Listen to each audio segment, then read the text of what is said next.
There is a group of nouns that when you change them from singular to plural, it sounds a little bit different than the singular. All of them in the singular form sound e.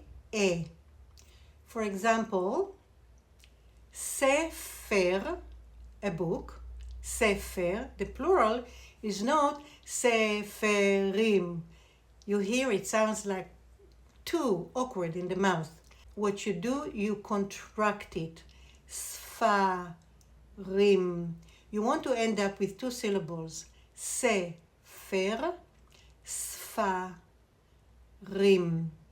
Flower, perach, flowers, prachim. Money, kesef, monies, ksafim.